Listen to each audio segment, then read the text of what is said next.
The last sentence of our vision statement is that our approach expands each Latin learner's capacity for purposeful learning, whether in our school, our city, or our world. Now, I know that there are lots of independent schools who have that vision, lots of independent schools who make that statement, lots of independent schools who have that intention. And I think that's awesome. I think that is the beauty of being an independent school. We have the opportunity and the flexibility to create curriculum and experiences outside of the walls of our school, outside of the realm of a traditional curriculum. We're able to expose students to experiences that are real world experiences in terms of community engagement, where they can begin to reflect on a couple of things. One, as teachers and as students themselves, you get an opportunity to think about the social emotional development and growth that's happening based on those experiences that students are having. And so students and teachers get a sense to understand the impact that one can have on a community, what that feels like. There is no way to manufacture that. You must do it. You must simply do it.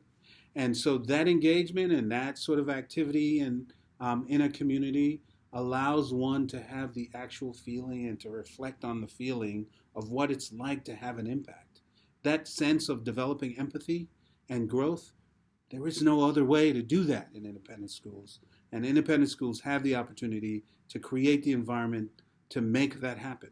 And so that kind of engagement in community and community connection allows students and teachers to be intentional about growth and development from a social, emotional perspective, to understand how you can give and not receive, to understand how you can enjoy being proud of yourself and being proud of a community and others outside of yourself.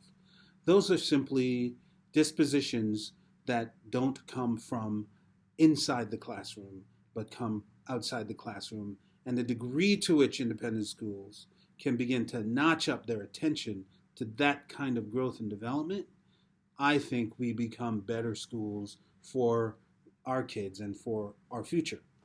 The second aspect that connects to this kind of engagement, this community engagement outside of our school, is that students become more aware socio-politically.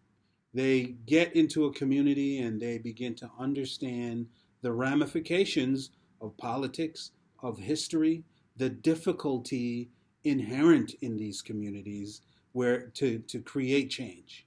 And students, as you know, are earnest.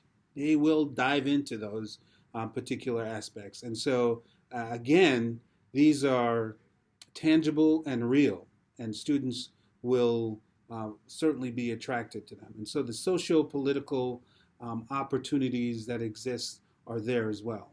We have created just north of our school a partnership with a community, and we call it the Uptown Partnership. And we have a space there now, frankly, and we call it Third Space. And we use that name because first space is where you live, second space is where you work, and third space is where you create community. And so intentionally, we wanted to be proximate, based on Brian Stevens' premise that in order to make real change in the world, you need to be proximate to the people that you are working with. And so that proximity has allowed us to really get to know the community getting to know our students and our school. And that relationship and that growth has been phenomenal. And it's been there for the school to see and for the students to see. And so community engagement, the inherent value of social emotional growth as well as social political awareness is there is no other way, and this is the best way for independent schools to craft curriculum and intentionality that will make our schools stronger, but more importantly than that, they make our kids ready to make a difference in the world.